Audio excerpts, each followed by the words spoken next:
This was the opening move of Andrei Esapenko versus Fabiano Caruana. Javikir Sindarov has won the entire chess candidates event, of course, but still there's stuff to fight for, rating points, pride, and the final positions. So Fabi wants to win. He goes for an aggressive Sicilian. We do get a decisive game, but who will it be?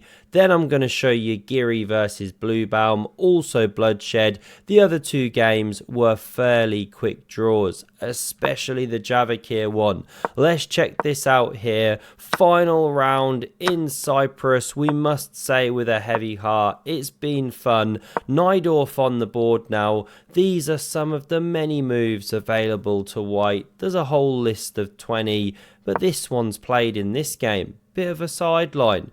This one now on the board in response. The Dragendorf, as they call it. Hybrid thingy-majiggy. Bishop comes streaming into the game. This one tucks into bed. And both players do a little bit of castling. Opposite sides of the board. They're here for a fight. This is what we came to see. F4 is apparently the most precise move. But Bishop E2 is played. Makes sense. Always get your bits out, especially if you're brand new down the chess club. Great way to make friends. Every single one of them. And not just the men, but the women. And the children too. This seahorse enters the game, and this one drops back. Pieces on the board here. Bishop E6, Queen E3. Eyeballs now the black queen with the white rook. Maybe you set up ideas of exchanging these bishops. Rook c8 from Fabi. It's where they belong. Half open files. And watch this. We always play king b1. We always keep our great overlord and protector, Lord Hands Feingold, happy. I need some new memes. Sorry, it's difficult. 3 kids, job. Doing my best out here. I'm trying. Here comes the knight. Don't feel too sorry for me. I do love analysing chess, even if I can't make time for always crazy new pictures and videos. This one's hopping like a madman, and so h3 cuts down at least one of those squares. But watch what Fabi's got stored in response here. It's unreal. It's classic Sicilian aggressive play. Rook takes on c3, shades of Kasparov. It's beautiful. If the queen takes, well, the knight's taking here. Your centre's collapsing. This bishop's going to be having a whale of a time. So pawn takes. But of course now you've shattered the structure. So many battles starting from positions like this. Classic battles, great games. F4, Andre roars, arbiter asks for hush. And it looks like you want to hop the knight in. So many of us are playing this move, but not played. We're in the back cave. It allows this, and actually, that was a good trade for white. You want to keep that black knight on the board, especially when the structure's so crumpled like this. There's some lovely outposts for the knights. So let's back up. Fabi backs up, and now one thing to mention. What if white goes g4 here, which is played on the next move? Well then, bam, there's this thunderbolt from nowhere. Queen takes and queen takes here, threatening mate. And a massive attack ensues. Black is actually winning. And that's why rook d4 is played. It's a weird looking move until you understand why. Now these tactics aren't working. White's okay, got things covered. So b5 instead. g4 now.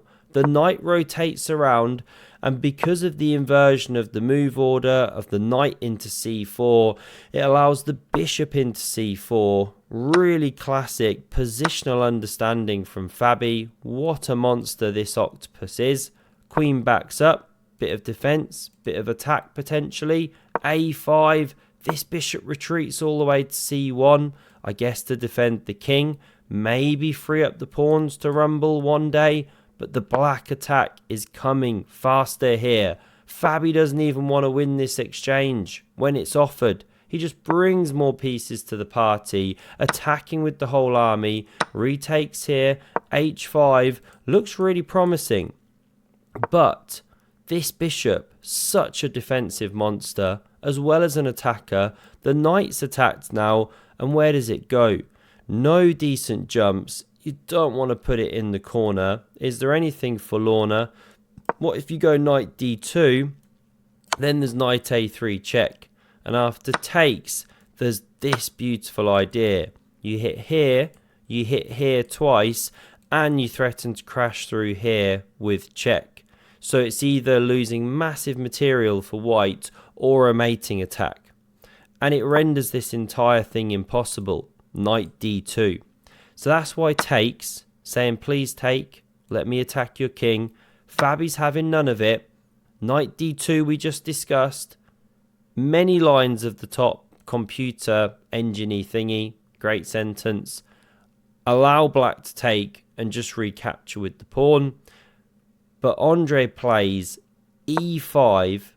Fabi doesn't even want the piece, which is very playable. He takes the pawn. Not entirely sure of the e5 idea, but seems to be opening lines, setting traps. And now we see knight a1. Such a stinky move. Dad's absolutely ashamed. This guy never re-enters the game. Now don't play knight f3. This seems to be the trap that the e5 move was setting. It allows check. And the king has to step this way, of course. But then there's rook f4 check, winning this one. Or you can even take here with a massive attack. So, no knight f3. Fabi activates the queen, hits the rook if this one ever moves, keeping it honest. Now we see rook h3, knight f6 rotating, pawns under fire, pushing. I thought maybe the knight would head here or here. Looks a bit loose there though, but it heads here. Attacking the king, of course. Bishop d2 covers. If bishop b2, maybe you've got problems with a3. Different moves. This was played. Now rook f8, switching the angle of attack. Beautiful stuff here from Fabi, cutting this file. Rook d to h4. This is the big counterplay. This is the shot. These are the rook exchanges now offered. King c1 is on the board. Queen d7 back, about to win an entire rook. So the queen covers 9, 14, 19 points of pressure barreling down. But Fabi, completely undeterred, brings more pieces to the party, eyeballing the king position once more. Now we see rook h8 check. This was also a threat, of course. Check, win the queen. And this is why Andre is now just rolling the dice. They're lower on time. He's got to go for it. Looks super scary for black. But the king runs, and the king runs successfully. The queen can block. The knight also could have. But this is more than good enough. King's safe as houses. Rook switches back, hoping for a killer shot. But rook f1 check. King b2. And knight b6 was the final move of the game. Andre resigned because his king is in a mating net. You know, if you check right now, the king can actually run to here. It can't be touched from there. You're all good. Your queen's attacked, so she has to go somewhere. You know, say you tried to c6. Well, then there's knight c4 check. The king has absolutely no squares. So your only move is giving up your queen, and of course that is never going to cut it. So move 40, just on time control. Fabi takes home the win. Let's jump to the second game that was decisive in the day. Bluebaum versus Giri. Bluebaum was going for the great draw sweep. Didn't quite happen. Can he hold on with a draw here? Maybe even sneak a win in? It's going to be tough. Anish is playing out of his skin, super well prepared. Today he brings the razor sharp Ragozin variation, makes a whooshing sound as he brings out the bishop. So Bluebaum does it back. Beautiful German whoosh. Now we see the knight blocking, of course. What else? You have to cover the bishop. And after pawn e3, castles, bishop d2. Why would you take here already? Allow the bishop to take in one go. Well, I wish I knew. This is cutting edge grandmother theory. They're a step ahead, these guys. The bishop backs up. What I do know is often black's looking for e5. One day, maybe, liberate the bishop. But this move sends the game in a completely different direction. You know, you could have left that one back there, castled. But this isn't the Bluebaum looking for draws. He backs up the queen, looks at the king position, Anish plays the top move. Does the knight move? No siree. He plays what we can only describe as the plough. You take your snowplough, you shovel the pawn down the board there, and you say to black, please gobble up my pony. I'll gobble you back. Mushrooms. Where's your knight going? Somewhere. And then I checkmate your king.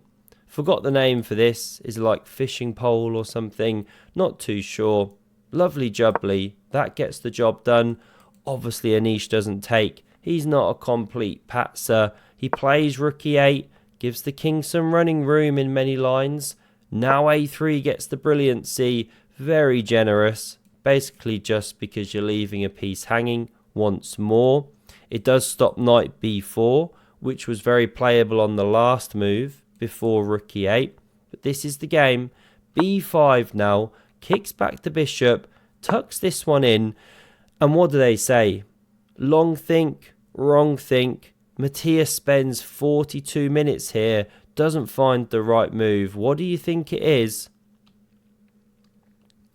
Very well done. If this occurred to you, I've no idea how. The point is, if takes, which now becomes one of the best moves actually, because this knight here has blocked out the queen. Then there's knight takes on d6, not f6 actually. Takes, pawn takes, and now this is the line. If you immediately check, it's not actually a killer. This, you can kick the queen out, and you can do this. And because the rook's undefended, you have to start trading, and it doesn't get it done. So actually backing up here, the check isn't the way. Instead, it's this cool d5 move. And it's all about the power of this monster. There's now threats of pawn g6. So this is actually the top move. Just eating that pawn, giving a piece. You can't quite pin and win, baby, because there's checks. So this is the top line. Just takes and takes. Knight c5. Game rumbles on here. Okay, arguably you'd prefer to play black with some checks and some open files and some pressure here. Looks a bit easier for the black side, but anything could happen. None of it on the board. No knight, sorry, not that one. Knight c to e4. Instead, castles queen side. This is a problem because Giri finds a stunning move.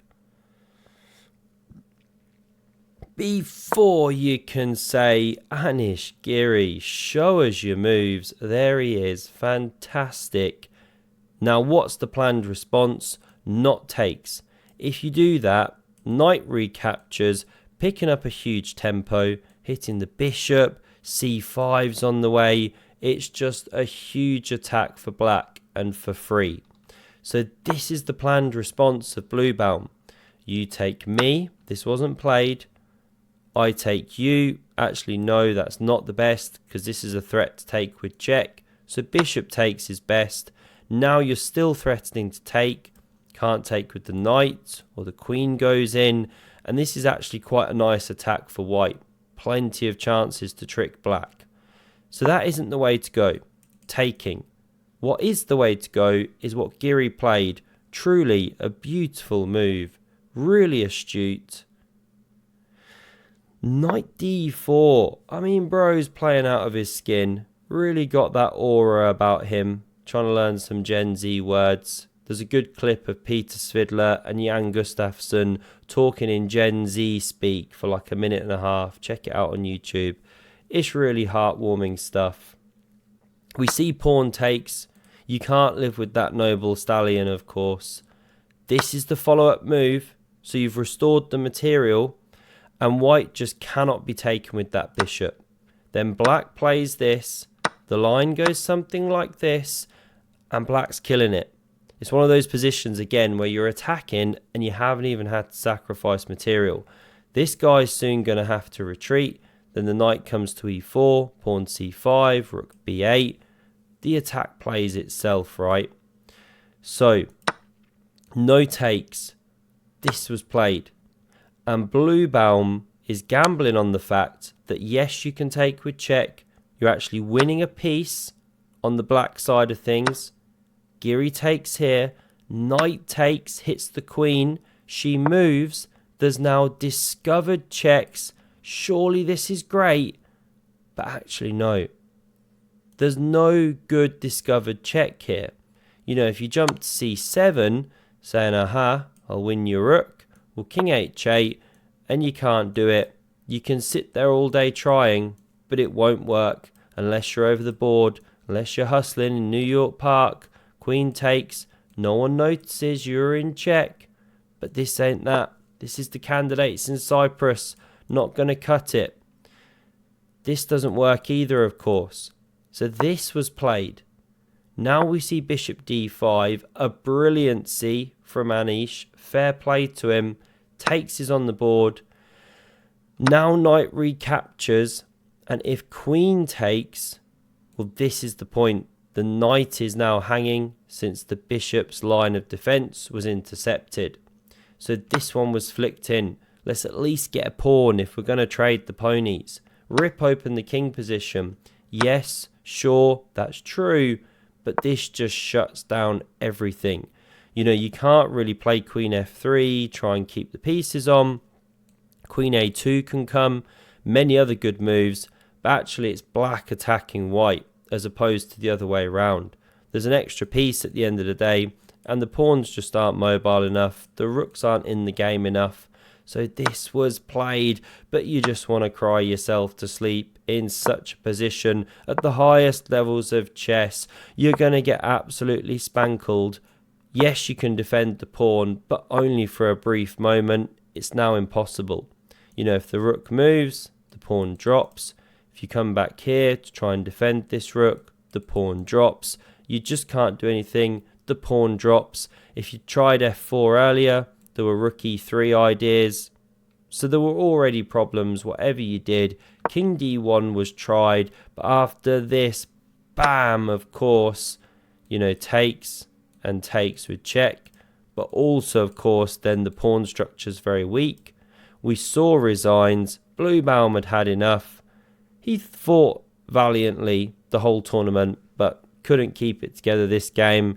Had a bit of a worse second half. So, let's jump to the standings. Results here. Of course, Javakir smashes it. Maybe the best point score ever, I think, in the candidates.